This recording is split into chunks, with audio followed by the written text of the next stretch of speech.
महाभारत की कहानियां। कुरुवंश की उत्पत्ति। कुरुवंश की शुरुआत राजा कुरु से हुई थी। वे इस वंश के पहले पुरुष थे। राजा कुरु बहुत ही प्रतापी, शूरवीर और तेजस्वी थे। उन्हीं के नाम पर कुरुवंश की शाखाएं निकलीं और विकसित हुई। एक से एक प्रतापी और तेजस्वी वीर कुरुवंश में पैदा हुए थे।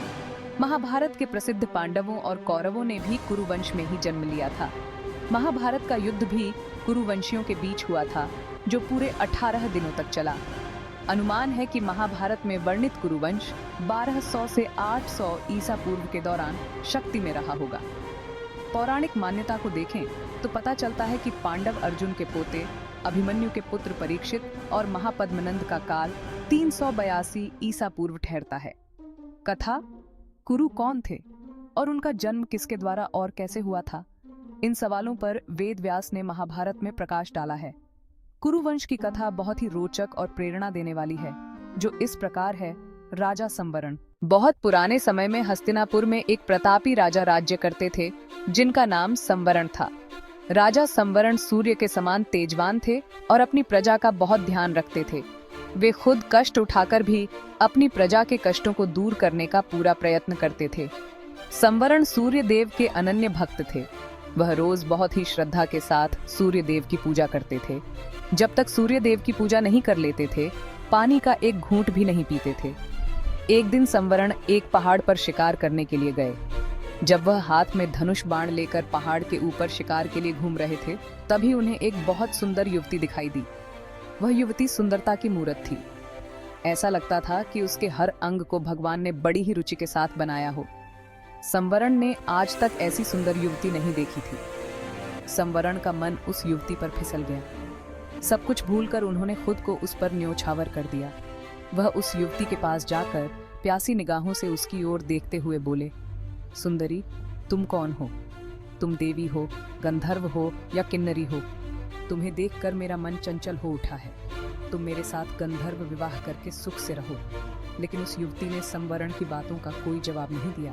वह कुछ देर तक संवरण की ओर देखती रही, फिर गायब हो गई। युवती के गायब हो जाने पर संवरण बहुत व्याकुल हो गए। वह धनुष बाण फेंककर पागलों की तरह रोने लगे। सुंदरी, तुम कहाँ चली गई? जैसे सूर्य के बिना कमल मुरझा जाता है और जैसे पानी के बिना पौधा सूख जाता है, वैसे ही तुम्हारे बिना मैं जीवित नहीं रह सकता।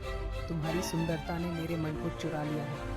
तुम प्रकट होकर मुझे बताओ कि तुम कौन हो और मैं तुम्हें कैसे पा सकता हूँ। संवरण की ऐसी हालत और व्याकुलता से वह युवती फिर से प्रकट हुई। वह संवरण की ओर देखती हुई बोली, राजन, मैं खुद आप पर मोहित हूँ, लेकिन मैं अपने पिता की आज्ञा में हूँ। मैं सूर्य देव की छोटी बेटी, मेरा नाम तप्ती है। जब तक मेरे पिता आज्ञा नहीं देंगे, मैं आपसे शादी नहीं कर सकती।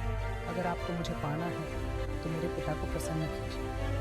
वह युवती अपनी बात समाप्त करती हुई फिर से गायब हो गई। संवरण फिर से पागलों की तरह रोने लगे। वह व्याकुल होकर धरती पर गिर पड़े और तप्ती तप्ती की पुकार से पहाड़ को गूंजने लगे। संवरण तप्ती को पुकारते पुकारते धरती पर गिरकर बेहोश हो गए। जब उनकी चेतना वापस आई तो उन्हें फिर से तप्ती याद आ गई। उन्हें तप्ती की वह बात भी याद आई कि अगर आपको मुझे पाना है तो मेरे पिता सूर्य देव को प्रसन्न कीजिए। उनकी आज्ञा के बिना मैं आपसे शादी नहीं कर सकती। संवरण की रगों में बिजली की तरह दौड़ गई। वह मन ही मन सोचने लगे कि तप्ती को पाने के लिए सूर्य देव की आराधना करेंगे। उन्हें प्रसन्न करने में सब कुछ भूल जाएंगे। संवरण सूर्य देव की आराधना करने लगे। धीरे धीरे साल बीत गए। संवरण तप करते रहे। अंत में सूर्य देव के मन में संवरण की परीक्षा लेने का विचार आया। रात का समय था। चारों ओर सन्नाटा छाया हुआ था। संवरण आंखें बंद किए ध्यान की मुद्रा में बैठे थे। अचानक उनके कानों में किसी की आवाज आई, संवरण, तुम यहाँ तपस्या में आई हो। मेरी राजधानी आग में जल रही है।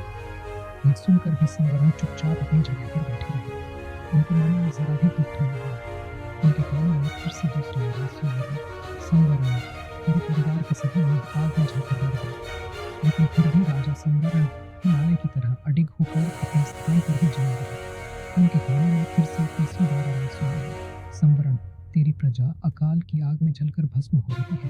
तेरे नाम को सुनकर लोग धिक्कार कर रहे हैं। इस पर भी संवरण दृढ़ता से तपस्या में लगे रहे। उनकी दृढ़ता पर सूर्य देव प्रसन्न हो उठे और उन्होंने प्रकट होकर कहा, संवरण, मैं तुम्हारी दृढ़ता पर मुग्ध हूँ। बोलो, तुम्हें क्या चाहिए? तप्ती से विवाह। संवरण सूर्य देव को प्रणाम करते हुए बोले, देव, मुझे आपकी पुत्री तपति को छोड़कर और कुछ नहीं चाहिए। कृपा करके मुझे तपति को देकर मेरे जीवन को सफल कीजिए। भगवान सूर्य देव ने प्रसन्नता के साथ उत्तर दिया, संवरण, मैं सब कुछ जानता हूं। तप्ती भी तुमसे प्रेम करती है।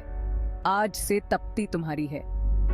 सूर्य देव ने अपनी पुत्री तप्ती का संवरण के साथ विधिपूर्वक विवाह कर दिया। संवरण तप्ती को लेकर उसी पहाड़ पर रहने लगे और पत्नी को पाने के बाद मोह माया में अपनी प्रजा को भी भूल गए। राज्य में अकाल। विवाह के बाद संवरण भोग विलास में डूब गए और दूसरी तरफ उनके राज्य में भयंकर अकाल पड़ गया। धरती सूख गई, कुएं, तालाब और पेड़ पौधे भी सूख गए। प्रजा भूखों मरने लगी। लोग राज्य छोड़कर दूसरे देशों में जाने लगे। किसी देश का राजा जब मोह माया में डूब जाता है तो उसकी प्रजा का यही हाल होता है।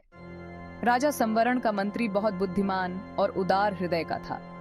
वह संवरण का पता लगाने के लिए निकल पड़ा। वह घूमता फिरता उसी पहाड़ पर आ पहुंचा जिस पर संवरण तप्ती के साथ रहता था। संवरण के साथ तप्ती को देखकर बुद्धिमान मंत्री समझ गया कि उसका राजा स्त्री के सौंदर्य जाल में फंस गया है। मंत्री ने बहुत ही चतुराई से काम लिया। उसने संवरण को वासना के जाल से छुड़ाने के लिए अकाल में जलते हुए मनुष्यों के चित्र बनवाए। वह उन चित्रों को लेकर संवरण के सामने उपस्थित हुआ। उसने संवरण से कहा, महाराज, मैं आपको चित्रों की एक किताब भेंट करना चाहता हूँ। संवरण के मंत्री ने चित्रों की वह किताब संवरण की ओर बढ़ा दी। संवरण किताब के पन्नों को पलट पलट कर देखने लगे।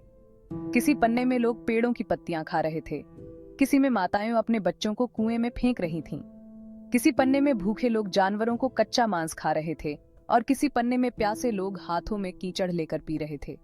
संवरण चित्रों को देखकर गंभीरता से बोला, यह किस राजा के राज्य की प्रजा का दृश्य है? मंत्री ने बहुत ही धीमे और प्रभावशाली स्वर में उत्तर दिया, उस राजा का नाम संवरण है। यह सुनकर संवरण हैरान हो गया। वह आश्चर्य से मंत्री की ओर देखने लगा। मंत्री फिर से अपने अंदाज में बोला, मैं सच कह रहा हूं महाराज, यह आपकी ही प्रजा का दृश्य है। प्रजा भूखों मर रही है। चारों ओर हाहाकार मचा हुआ है। राज्य में न अन्न है न पानी है। धरती फट गई है। महाराज, पेड़ भी आपको पुकारते पुकारते सूख गए। मंत्री के मुख से अपने राज्य और प्रजा की यह हालत सुनकर संवरण का हृदय कांप उठा। वह उठकर खड़ा हो गया और बोला, मेरी प्रजा का यह हाल है और मैं यहाँ मोह में पड़ा हुआ हूँ। मुझे धिक्कार है। मंत्री जी, मैं आपका आभारी हूँ। आपने मुझे जगाकर बहुत अच्छा किया। संवरण तप्ती के साथ अपनी राजधानी पहुंचा। उसकी राजधानी पहुंचते ही जोरों की बारिश होने लगी। सूखी हुई धरती हरियाली से भर गई। अकाल दूर हो गया। प्रजा सुख और शांति से जीवन बिताने लगी। वह संवरण को भगवान और तप्ती को देवी मानकर दोनों की पूजा करने लगी। कुछ समय बाद संवरण और तप्ती को एक पुत्र का जन्म हुआ, जिसका नाम कुरु रखा गया। कुरु भी अपने माता पिता की तरह ही प्रतापी और पुण्यात्मा थे। आगे चलकर उनके नाम से कुरुवंश प्रारंभ हुआ।